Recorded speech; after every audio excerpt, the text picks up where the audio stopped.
Hola y bienvenidos a un nuevo episodio de Transformando Escuelas. Hoy, en nuestro episodio 32, vamos a sumergirnos en un universo que suena a futuro, pero que en realidad ya está muy presente: la cultura maker. Y para empezar, quiero compartir una imagen que me quedó muy grabada de una de las guías que revisamos. Un grupo de chicos y chicas de sexto grado con cartón, con ligas, algunos sensores, construyendo una mano robótica. ¿Para qué? Para un compañero que necesita una prótesis. Para mí, esa imagen lo resume todo. Totalmente. Captura la esencia de esto, porque ahí te das cuenta de que no va de impresoras 3D y de robots por el simple hecho de tenerlos. Va de propósito, de resolver problemas que son reales. Va de humanidad. Justamente. Así que hoy nuestra misión es desempacar un poco esa idea, ¿no?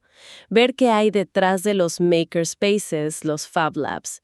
Queremos entender esta corriente como lo que es: una filosofía completa sobre cómo se aprende, basada en crear, en experimentar y sobre todo en colaborar.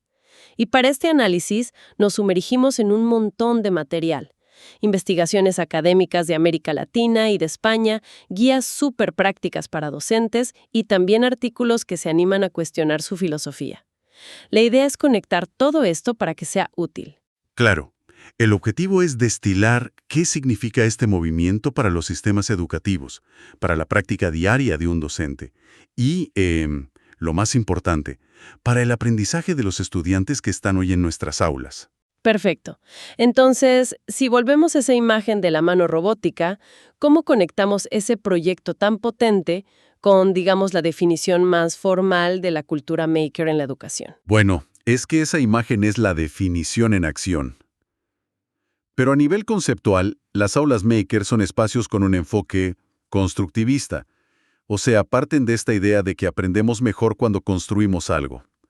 Están equipados con herramientas desde lo más simple, como decías, cartón y pegamento, hasta cortadoras láser, para que los estudiantes ejecuten proyectos que integran la teoría y la práctica. El gran cambio de mentalidad es pasar de ser meros consumidores de tecnología a ser creadores. Creadores, claro. Me llama mucho la atención un contraste que aparecía en las fuentes.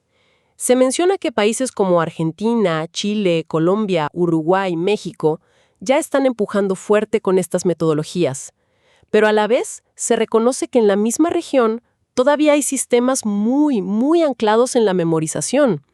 Es como si convivieran dos siglos educativos en el mismo continente, ¿no? Es una tensión real, ¿sí? Y define el desafío que tenemos por delante.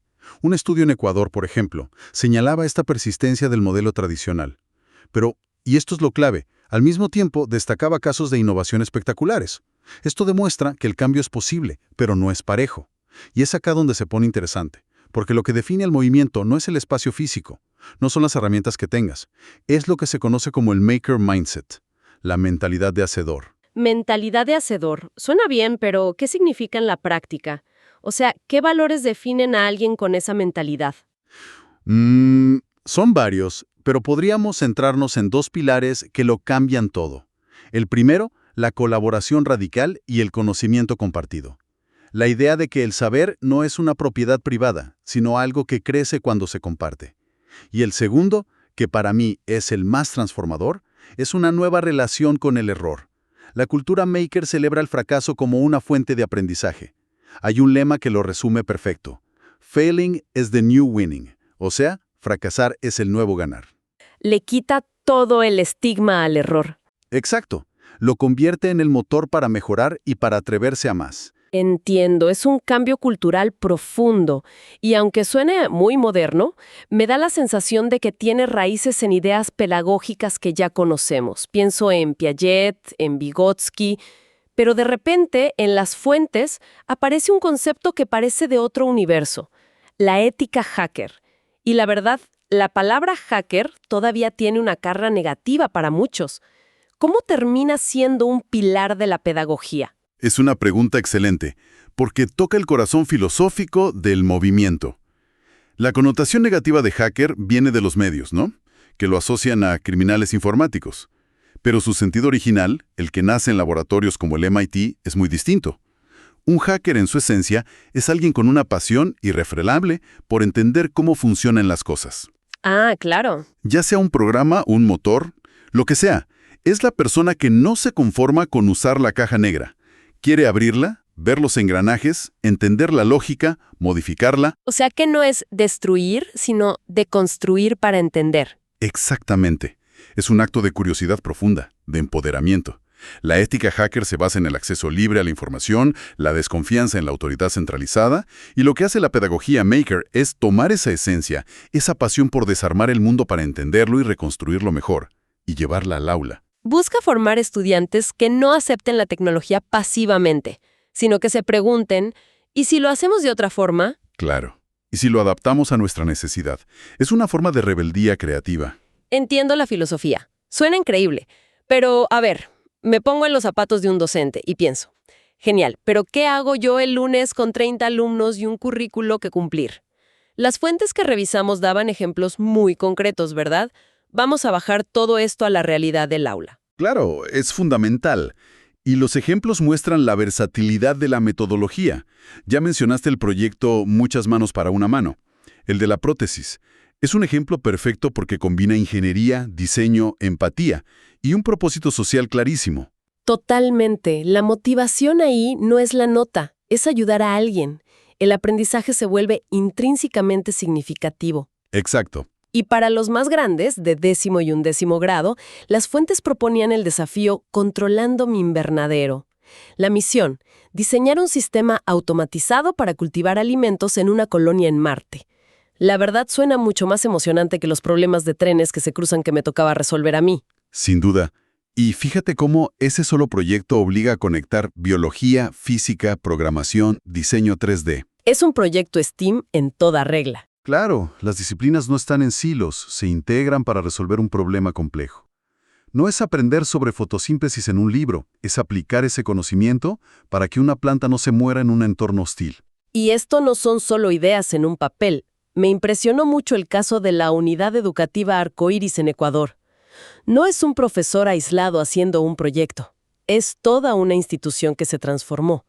Usan Google Workspace. Cada alumno tiene su Chromebook. Y lo más importante, sus 52 docentes están en formación continua.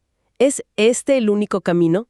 ¿Se necesita algo tan grande para empezar? Es el escenario ideal, sin duda, porque garantiza sostenibilidad. Demuestra que no es una iniciativa aislada, sino una estrategia pedagógica de toda la escuela. Pero no es la única forma de empezar. Se puede comenzar con proyectos más pequeños. Lo crucial es el apoyo directivo. Y para que quede claro que esto no es solo para las ciencias, está el ejemplo de Instronix en Barcelona. El de la música. Me encantó. Exacto. Profesores que usan la música como excusa, como hilo conductor, para que sus alumnos creen sus propios instrumentos musicales electrónicos con placas de Arduino. Es la perfecta integración de las artes en el enfoque STEAM, ¿verdad? Totalmente. ¿Qué mejor manera de aprender sobre circuitos y ondas sonoras que construyendo tu propio sintetizador para tocar la canción que te gusta? Lo que me queda claro escuchando estos ejemplos es que el riesgo es quedarse fascinado con el artefacto final, con la mano robótica, el invernadero marciano. Pero uno de los artículos insistía mucho en que ahí no está la clave. Es la trampa más común y el punto más importante de todos. La clave está en la metodología, no en el artefacto. El objetivo no es tener una mano robótica funcional, Sino todo lo que los estudiantes aprendieron, discutieron, probaron y fallaron en el proceso de construirla. justo. Claro, porque si no, corres el riesgo de que se convierta en una clase de manualidades, un poco más sofisticada. El verdadero aprendizaje no está en el objeto, sino en las preguntas que surgen al construirlo. Y ahí, el docente es irreemplazable. Precisamente, una de las investigaciones usaba un ejemplo muy sencillo: construir una catapulta. Los estudiantes pueden seguir unas instrucciones y construirla, y se van a sentir orgullosos. Pero el aprendizaje profundo, el que conecta el hacer con el saber, ocurre cuando el docente interviene. Y no para dar respuestas, sino para hacer preguntas. ¿Qué tipo de preguntas? Preguntas que provoquen la reflexión. Por ejemplo, bien, funciona. Pero, ¿qué principios de la física están actuando acá? ¿Qué es una palanca? O preguntas que inviten a la mejora. ¿Cómo podemos hacer con la que llegue más lejos? ¿Qué variables podemos cambiar? ¿El ángulo? ¿La tensión? ¿Y si recolectamos datos? Claro, hagamos 10 lanzamientos a 30 grados y 10 a 45. Exacto. ¿Qué nos dicen esos datos? Esas preguntas son el puente entre el hacer y el conceptualizar. El docente pasa de ser un expendedor de información a ser un arquitecto de experiencias de aprendizaje. Esto suena increíblemente potente, pero también, seamos sinceros, suena increíblemente demandante para los docentes. Las fuentes que revisamos eran bastante directas sobre los desafíos que esto implica. No es un camino de rosas. Para nada. Y es fundamental hablar de ello. La investigadora Susanne Tesconi los agrupa en lo que llama núcleos problemáticos. A ver, desglosemos esos núcleos. ¿Cuál sería el primero? La brecha técnica. El miedo inicial a manejar las herramientas, el software, el hardware. Imagino la ansiedad de un profesor frente a una impresora 3D que se atasca, o un código que no funciona, con 30 estudiantes que lo miran esperando una solución. Una sensación de vulnerabilidad muy real. Mucho. Pero me imagino que el siguiente desafío es aún más profundo, más personal. Muchísimo más. Es el cambio de rol pedagógico. El modelo tradicional formó al docente como el sabio en el estrado, el que tiene el control. En un aula maker, el control se diluye. Los estudiantes toman la iniciativa, surgen preguntas que el docente no sabe responder. Y eso genera una ansiedad enorme. Es el miedo a perder el control, que en el fondo es el miedo a redefinir tu propia identidad profesional. Es un salto al vacío, sí. Y el tercer núcleo problemático que mencionan es el diseño de las actividades. No basta con tener una idea divertida. Exacto. El gran reto es idear proyectos que sean, por un lado, significativos para los estudiantes y por el otro, que se conecten con los contenidos del currículum. Es un equilibrio muy difícil de lograr. Muy difícil. Y llegamos al cuarto, que me imagino que es el dolor de cabeza de directivos y docentes por igual. La evaluación. ¿Cómo se le pone una nota a esto? Es el nudo gordiano del asunto. ¿Cómo calificas un proceso que es caótico, colaborativo y donde el error es bienvenido? Un producto final brillante no te dice nada sobre el proceso. De hecho, uno de los artículos lanzaba una advertencia muy seria. Un proyecto grupal exitoso puede incluso ocultar y reforzar desigualdades. ¿A qué se refiere con eso? Pensemos en un proyecto de robótica. Si el grupo se divide las tareas por habilidad, el que ya sabe programar se encarga del código, y el que no, quizás se dedica a cortar las piezas. Al final, el primero sabe más de programación, y el segundo, lo mismo que al principio. La brecha se agranda. Entiendo. Una buena evaluación maker debe centrarse en el proceso, en el progreso individual, no solo en la calidad del objeto. Entonces, si estos son los obstáculos, la solución tiene que pasar sí o sí por la formación docente. Pero uno de los textos decía que un taller de fin de semana no va a cambiar nada. Es que no lo hará. Para que la formación sea efectiva, tiene que ser radicalmente distinta. Primero, tiene que ser vivencial. Los docentes tienen que vivir la experiencia de ser makers. Tienen que construir, fallar, frustrarse. Ponerse en la piel del estudiante. Tiene que ser una formación que practique lo que predica, digamos. Exactamente. Segundo, la estructura de esa formación es vital. No puede ser un evento único. Debe tener una fase de inmersión técnica, ¿sí? Pero luego una de codiseño de proyectos. Y lo más crucial, una fase de formación en acción. Acompañar a los docentes en sus primeras experiencias con sus propios estudiantes. Claro, con un mentor al lado. No se los puede dejar solos después del curso. El acompañamiento es clave. Y eso me lleva al tercer punto que mencionaban, el apoyo institucional. Sin los directivos a bordo, esto se muere. Se convierte en el esfuerzo heroico, pero aislado de unos pocos. El rol del equipo directivo es fundamental para dar legitimidad, para facilitar recursos, para flexibilizar los tiempos, y esto puede llevar incluso a pensar en nuevos roles. Una idea muy interesante era la del profesor maker especializado. ¿Una especie de coordinador del laboratorio? Más que eso, alguien que pueda coenseñar con los profesores de las distintas materias. Un profesor de historia quiere hacer un proyecto sobre acueductos romanos, pero no sabe usar diseño 3D. El profesor maker actúa como puente, es un catalizador. Y así llegamos a la visión a largo plazo.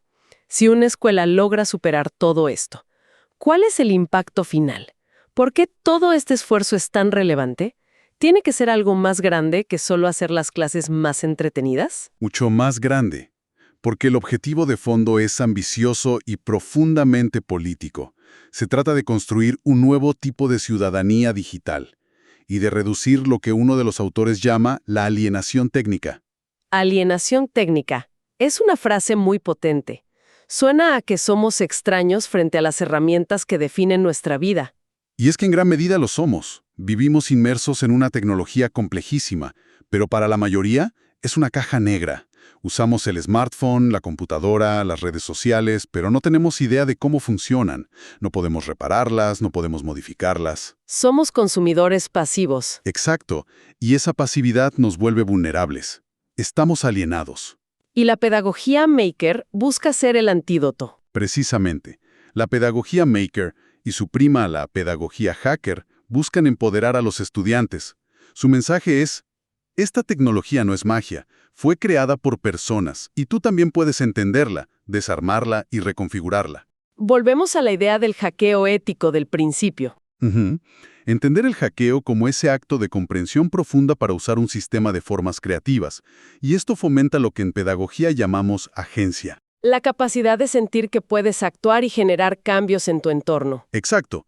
Es darles a los estudiantes la confianza y las herramientas para que vean un problema en su comunidad y piensen, yo puedo hacer algo al respecto. Desde crear un sistema de reciclaje para su escuela hasta documentar un problema ambiental en su barrio.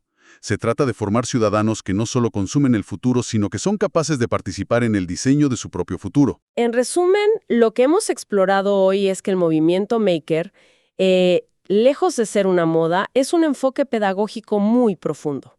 Busca transformar el aprendizaje, llevándolo de la recepción pasiva a la creación activa de conocimiento. Y en ese proceso se desarrollan de forma natural las famosas competencias del siglo XXI. Pensamiento crítico, colaboración, creatividad, fomenta el compromiso de los estudiantes y empodera a los docentes. Pero, y esto ha quedado muy claro, su éxito no está garantizado. No es una receta mágica. Para nada. Depende de un cambio real en la práctica docente, de cómo evaluamos y necesita un apoyo institucional fuerte. Y la clave, el mantra que deberíamos repetirnos es enfocarse siempre en el proceso de aprendizaje y en la reflexión, no en los aparatos tecnológicos que podamos tener. Y para cerrar, nos gustaría dejar una pregunta que surgía de una de las fuentes más críticas. Advierte sobre un riesgo muy real, que la educación Maker, si depende de equipos costosos, termine reforzando las brechas sociales en lugar de cerrarlas. Esto nos deja con una pregunta fundamental para pensar en nuestras escuelas. ¿Cómo podemos cultivar una verdadera mentalidad Maker, esa mentalidad de curiosidad, de resolución de problemas y de creación, utilizando los recursos que ya tenemos, incluso sin un laboratorio de alta tecnología? Una pregunta que nos obliga a poner el foco donde realmente importa, en la pedagogía y no en la tecnología. Muchísimas gracias por habernos acompañado en este nuevo episodio de Transformando Escuelas. Agradecemos a todas las personas que se suman cada semana. Si todavía no lo han hecho, les invitamos a suscribirse en nuestro canal de YouTube y en Spotify. Y por supuesto, anímense a dejar sus comentarios y a compartir este contenido para que la conversación llegue a más colegas. ¡Hasta la próxima!